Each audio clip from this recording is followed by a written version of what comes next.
응답하라 노동인권 쥐벨리 미래보기 코스. 지난 이야기, 대한민국 산업화의 중심지 구로공단이 4차 산업혁명의 중심지로 성장한 역사를 살펴보았던 시간.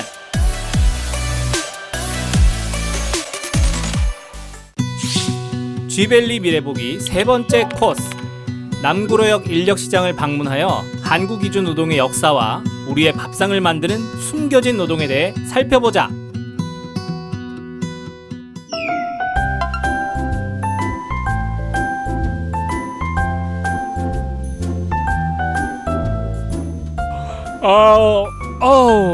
아침 일찍부터 나오려니까 너무 졸려. MC님, 저희 다시 공부 시작해야죠. 빨리 잠부터 깨세요. 알겠어요. 근데 아까 그분들요, 왜 그렇게 일찍부터 나오신 거예요? 여기는 남구로역 인근의 인력시장입니다. 하루 동안 단기로 일하고 싶은 사람들이 모여들고 이들과 인력이 필요한 사업장을 연결해 주는 곳이죠. 일자리는 제한돼 있고 일하려는 사람들이 많기 때문에 새벽부터 일찍 나와 줄을 서야지 일을 구할 수 있다고 하네요. 그리고 이들 중 상당수는 이주 노동자라고 합니다. 이주 노동자요? 네, 이주 노동자는 돈을 벌기 위해서 해외로 이주해서 임금 노동하는 사람들을 말합니다. 그런데 여러분, 한국도 이주 노동자를 송출했었다는 사실 알고 계셨나요? 60, 70년대 산업화 시기 동안 독일로 나가 일했던 파독 광부와 간호사들이 대표적인 예인데요. 광부들은 지하 1000m 공간에서의 힘든 노동을 견뎌야 했고, 간호사들은 중환자들을 돌보는 일 등 병원의 힘든 일을 도맡아야 했어요. 그렇게 고된 노동 끝에 번 돈은 한국에 있는 가족들의 생계비와 학비로 쓰였고, 실제 한국 경제가 성장하는데도 큰 밑거름이 되었다고 해요. 덕분에 한국은 1980년대 중반부터 선진국 수준의 경제 성장을 이루게 되면서 외국 인력을 송출받는 나라가 되었답니다. 그분들이 지금의 한국을 만든 것처럼 한국의 이주 노동자들도 그들의 모국과 한국의 경제에 정말 많은 도움이 된 거네요. 그렇죠. 그리고 현재 한국 사회에는 100만 명이 넘는 이주 노동자가 살고 있어요. 100만 명이요? 와, 그렇게 많은 이주 노동자분들이 있는 건 처음 알았어요. 가끔 식당이나 공사장에서 일하고 계신 걸 본 적은 있지만요. 이주 노동자들이 우리 눈에 잘 안 띄는 이유가 있어요. 한국의 경제가 성장하면서 국내 노동자들이 3D 업종을 기피하게 되고 그 자리를 이주 노동자들이 메꾸게 되는데요.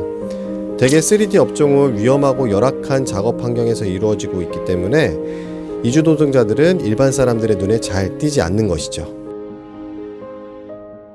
자, 여러분, 새벽부터 나와서 공부하시느라 너무 고생 많으셨습니다. 맛있는 식사 많이들 하세요? 네, 잘 먹겠습니다. 맛있겠다. 고기가 진짜 부드럽고 맛있네요. MC님, 이 채소도 좀 드셔보세요. 완전 신선해요. 알겠어요. 이 딸기는 진짜 달콤해요. 여러분들이 드시고 있는 요 맛있는 음식들이 누구의 손을 거쳐왔을까요? 농부 아닌가요? 네, 맞습니다. 그리고 그 중에서도 더 우리 눈에 보이지 않는 농부들이 있어요. 보이지 않는 농부요? 바로 이주 노동자들입니다. 농촌의 일손이 점점 더 줄어들고 고령화하면서 이주 노동자들이 농촌의 빈자리를 채우고 있는데요. 아직 이분들의 권리를 보장할 만한 법적인 장치는 매우 부족합니다. 13시간이 넘는 장시간 노동을 해도 초과 근로로 인정되지 않기 때문에 연장 근로수당도 받지 못하고 있죠. 또 고용허가제라는 제도가 있는데 정부가 고용주에게 외국인 노동자를 고용할 수 있도록 허가해주는 방식입니다. 그런데 노동자가 이직을 원할 때 폐업, 임금 체납 등의 문제가 실제로 발생해야지만 이직이 가능하도록 되어 있어요. 이주민 단체에서는 이 제도를 고용주가 중심이 되는 고용허가제가 아니라 이주 노동자의 입장에서 그들의 권리를 보호할 수 있는 노동허가제가 되어야 한다고 주장하고 있죠. 쥐벨리 미래보기 네 번째 코스, 한국 외국인 노동자 지원센터를 방문하여 이주 노동자를 위한 지원 사업에 대해 알아보자.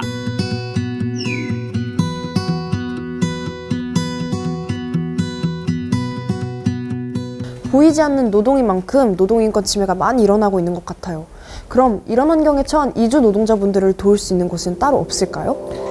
물론 있죠. 지금 우리가 서 있는 이곳이 한국 외국인 노동자 지원센터인데요.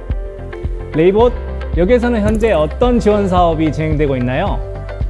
외국인 노동자 지원센터의 주요 사업은 크게 교육, 상담, 행사 세 가지로 나누어질 수 있는데요.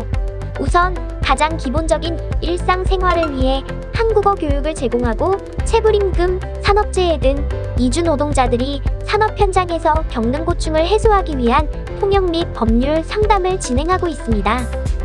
그 밖에도 음악회, 체육대회, 한국문화체험 등을 통해 이주 노동자 간의 네트워크를 형성하면서 한국 사회 적응을 돕고 있습니다. 오, 이런 센터가 더 많이 만들어지고 더 좋은 법률도 많이 만들어져서 이주 노동자분들이 고통스러워하는 일은 없었으면 좋겠네요. 쥐밸리 미래보기 다음 이야기. 서울 디지털 단지를 만든 사람들. 그들이 만든 쥐밸리의 역사를 한눈에 살펴보자. 마지막 이야기도 함께 해주세요.